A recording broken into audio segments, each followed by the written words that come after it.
Les dije que tenían que sacar turno, ¿eh? Claro, llegaron las doctoras aquí a Ciudad U porque vamos a hablar de este tema que tanto nos interesa y que es tan práctico para todas las familias. Médico generalista de familia, ¿eh? Es un término que lo utilizábamos antes, los padres, los abuelos por allí, pero que vuelve. Y desde DASPU están auspiciando esta nueva utilización del médico cabecera, el que nos conoce, el que tiene todo allí, nuestro historial y que sabe también tener una mejor respuesta con nosotros. Nos acompañan la doctora Estela Mangupli y la doctora Isabel Egea. Muchísimas gracias por venir aquí a Ciudad U y a...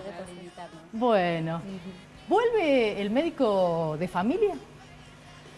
Bueno, desde la obra social, desde hace varios años, se está haciendo especial énfasis en el médico generalista, el médico de cabecera, el médico de familia, que sería como la puerta de entrada a la obra social. ¿Y por qué se dejó de utilizar o qué pasó con el médico generalista en estos años? Como vos decías, es un término a lo mejor viejo, porque en realidad antes era el médico del centro de salud, el médico del consultorio en el barrio, el médico del pueblo. Después hubo un auge en las superespecializaciones, entonces ya estaba el traumatólogo de partes altas, el traumatólogo de partes altas de hombro. Y hubo toda la agenda. Claro, la superespecialización. Entonces había que ver bien qué región. Bueno, y eso fue pasando no solamente acá en Córdoba o en Argentina, o sea, fue como una tendencia en su momento mundial, ¿sí? De la superespecialización.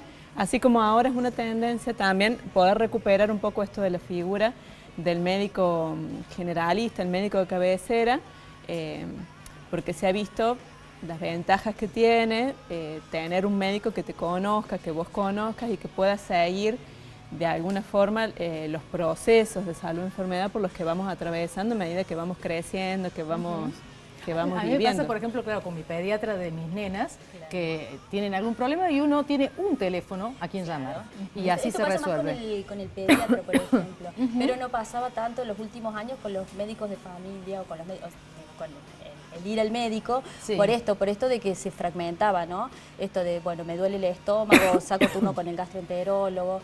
Entonces tratamos de que sea en la figura del médico de cabecera, en DASPU, porque en este ámbito se resuelven la mayoría de las consultas. Cuando hace falta, se deriva a los especialistas entonces tiene su utilidad.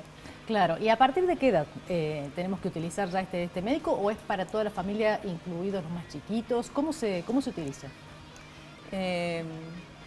A ver, en la obra social hay una estructura que ya está funcionando, donde está el acceso al médico pediatra, si quiere, como a disposición, ¿no? En todas las sedes hay pediatras que ocupan por ahí ese rol. En realidad los médicos de familia vemos a toda la familia. Bien, ¿sí? claro. Desde el control de embarazo hasta el control de niño sano desde bebé chiquitito hasta el abuelito. Mayor, a todos ellos.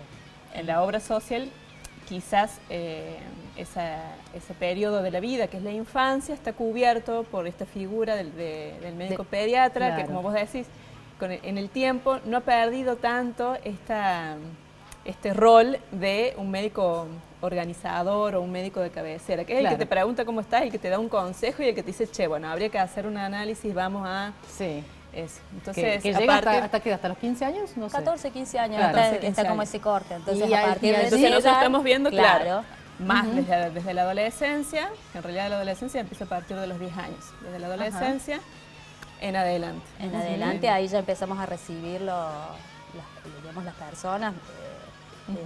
A la familia, claro. Y porque también en el caso de los chicos vienen otras necesidades, ¿no? Otras consultas también. Primero por certificados escolares. Por ejemplo, la estrategia de captación de los adolescentes en DASPU es a través de los certificados escolares. A tenerlo en cuenta. Sí, bien, muy bien tener en cuenta esto, porque es muy importante. Sí, a principio de año, cuando es la época de los certificados escolares, nosotros hacemos muchos certificados de adolescentes. Entonces, esa es una estrategia de captación y es una edad muy importante la adolescencia y siempre se da que estos, vienen una vez al año, pero bueno, ya lo empezamos a ver todos los años. Claro, para hacer un chequeo general. Sí, y con todo lo que implica la adolescencia, así es. Claro, y que ellos conozcan cuál es si notan alguna utilidad en venir a la consulta o no. Digamos, si uno piensa puntualmente en la adolescencia, por lo general es una etapa de la vida donde estamos sanos. Claro. Hay muy pocas enfermedades asociadas realmente con eso. Entonces no es como los niños que ante un resfrío lo vemos 10 veces en el año. Sí. Claro, eso no pasa en el adolescente. El adolescente no. Entonces, la instancia del control de salud, con la excusa a través de la ficha médica, para nosotros es como bien valiosa, porque es el momento donde podemos preguntar otras cosas que creemos que puede llegar a ser del interés también de los adolescentes, y que sepan que eso lo pueden charlar en el consultorio y que no hace falta que vengan enfermos también a un consultorio. Qué buen concepto también, ¿no? Sí, claro, sí, es muy se puede visitar al doctor porque uno tiene una consulta, porque quiere planificar algo o porque esta particularidad tiene la atención con los... Perdón que te interrumpa. Sí. Esta particularidad tiene la atención con los médicos de cabecera, familia generalista, esto de la oportunidad siempre para hacer promoción de la salud y prevención de la enfermedad. Entonces, por más que, no sé, uno venga a hacer una receta o la transcripción de algún estudio, digo, se aprovecha esa oportunidad, sea la edad que tenga la persona, para hacer justamente estas intervenciones, ¿no? Para que las personas sigan sanas o se detecte alguna enfermedad en algún estadio temprano, ¿no? En el caso, de, por ejemplo, de las personas que necesitan ser vacunadas, cuando llega esta etapa, también es bueno... siempre se pide los carnet de vacunas a todas las edades. Se sugieren vacunas a pacientes que no lo habían pensado, no lo habían tenido en cuenta. Yo soy grande, no necesito vacunas, claro. Es decir, que es un encuentro, es una charla, es empezar a conocerse, ¿no? Con ese médico que ya empieza a tener una relación más allá del cuidado y es la construcción de un vínculo, de un vínculo. Para nosotros es muy importante desde este modelo de atención esa construcción de la relación médico-paciente, ¿no? Que se basa en confianza, en valores, en esa confianza mutua, ¿no? Si uno piensa en la definición, por ahí uno de los paradigmas de la medicina familiar y general es la medicina basada en el paciente. Entonces, es poder localizarnos, como situarnos en posición de ese paciente, en ese contexto, en ese momento de su vida, ¿no? Cómo está atravesando X situación. Entonces, es como un trabajo también en conjunto con el paciente. Nosotros proponemos cosas y proponemos también una responsabilidad compartida con los pacientes. Entonces, bueno, recién charlamos, nosotros por lo general son las consultas largas, vamos a hablar también bastante, también nos van a poder conocer a nosotras. Y es esto, es poder también hacerla como el seguimiento. Claro. ¿No? Entonces, bueno, a ver, esto que propusimos, esto que acordamos, a ver, funcionó, no funcionó, sirve, no sirve. Y entonces es como ir caminando juntos con las herramientas técnicas que nosotros podemos aportar desde la medicina basada en evidencia, porque no es que hacemos una medicina intuitiva o que somos amigos, sino, bueno, desde nuestra herramienta la ponemos, la compartimos ahí en ese momento y lo ponemos a consideración. Qué bueno, y que a todos nos pasa también, ¿no? Cuando estamos enfermos, que necesitamos esa persona que nos entienda qué está pasando. Claro. Y que también conoce un poco de nuestro pasado, de nuestra historia, porque a veces caemos en una guardia y nos sentimos solos. Muchas veces le llaman o al médico a domicilio o van a las guardias y bueno, no pasa esto, ¿no? Mi médico es el que me entiende, claro. Claro. Eso es lo que sucede también. Sí. Bueno, pero esto es muy importante, es muy importante lo que dice, que las decisiones son compartidas, ¿no? Que a través de este vínculo, esta escucha, se establece ese rol y bueno, y las decisiones son compartidas, ¿no? Sí. Y la intención, un poco pensando desde la obra social también, es poder ser nosotros, ocupar, si se quiere, algún rol de articulador también, por ejemplo, entre los programas que hay dentro de la obra social, para que estuvieron viniendo a contar un poco en qué consiste. Trabajamos en equipo con el resto de los profesionales de los programas. El de cesación tabáquica, el de salud sexual y reproductiva, hábitos saludables. Y ahora, bueno, el de polimedicación, que es como el más nuevito. Eso, entonces, por ahí pensando en hacer a lo mejor interdisciplina o trabajar en equipo, trabajar con otros, sin que sea el paciente el que tenga que hacer un recorrido por todas las disciplinas. Claro, lo van guiando. Sí, dentro de la obra social. Claro.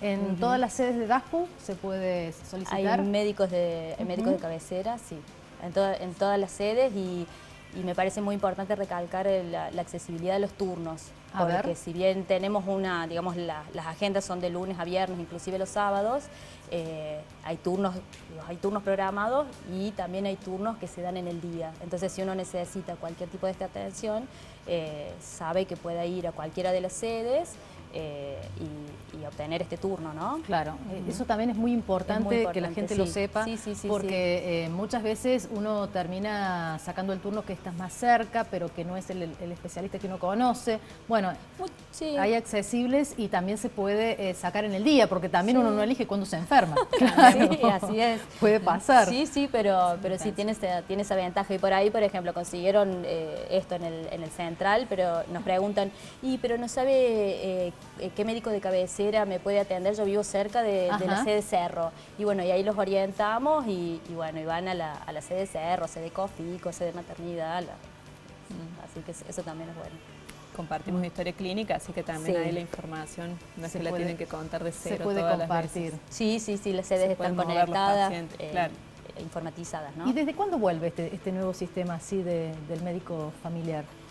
Sí, desde hace muchos años, pero en los últimos años se han tomado más médicos médicos generalistas y de familia en los últimos años. El año pasado, por ejemplo, ingresamos 5 médicos generalistas por convocatoria. La DASPO hace 10 años que... Más de 10 años. Sí. Más de 10 años que cuenta. Sí, con médicos. Con médicos de familia y con médicos generalistas. Ahora está la intención como de, bueno, impulsarlo un poco más, o sea, que los pacientes lo conozcan y que lo aprovechen, si bien no somos un filtro, o sea, no es que sí o sí todos los afiliados de DASPO tienen que tener su médico de cabecera. Se recomienda. Pero se recomienda, digamos, y se ofrece. ¿Y la respuesta de la gente cuál ha sido? Es muy bueno. Muy bueno, ¿no? Sí, es muy buena porque empieza viniendo un familiar y va trayendo eso es muy bueno. Sí. ¿Y qué pasa con las enfermedades? Se me ocurre pensar hereditarias, ¿no? Que es un tema también a tener en cuenta cuando ya estamos tratando a la mamá o al papá y vienen los chicos y hay que tener en cuenta esta cuestión, ¿no? A través de la entrevista. O por ahí... Hay preocupaciones que se comparten en la familia. Claro, ¿no? porque a lo mejor no está todavía la enfermedad, no se ha manifestado, pero si hay algún familiar que tiene una enfermedad que es hereditaria, bueno, queda esa preocupación, me imagino, ¿no? Sí, está el conocimiento, bueno, ¿no? De las enfermedades que se pueden repetir en la familia, entonces sí, eso viene. Pero también digo los temas de conversación que por ahí en la casa, ¿no? Es decir, bueno, te veo muy cansado, o me parece que estás tomando mucha medicación, o me parece que a mi marido le haría falta un control, ¿viste? Entonces como también sabemos que es un tema de conversación permanente. Sí. ¿no? Se da lugar para que las personas manifiesten todas estas preocupaciones que hay en la casa o que a lo mejor es de un familiar en particular, pero digo, se da ese espacio y esa escucha activa para que esto lo puedan decir, ¿no? ¿Consultas se puede sacar por el turno vía online? Sí, online, telefónico, en el día. En cualquiera de las sedes. Están allí para recibir todas las consultas y a todas las familias que se quieran llegar, ¿no? Para sumarse. Muy gustoso. Esa es la idea. Sí. Nos gusta ser médicos de familia, de cabecera, generalistas en la sede. También trabajamos en otros ámbitos, pero hoy venimos a representar a la obra social y bueno, sí. Bueno, un lujo y un gusto siempre tenerlos aquí, como les decía, saquen turno y están las doctoras, así que claro. Nosotros estamos en sede central. Bien, para saber, las pueden ubicar allí. Sede central, las dos. Pero bueno, después pero ahí en el resto de las sedes hay todos los médicos de Cofico y maternidad, ¿no? Sí, bien, en todos los centros estamos, Bueno, muchísimas gracias por acompañarnos. Muchas gracias a ustedes. A las doctoras aquí, Estela y Isabel, muchas gracias.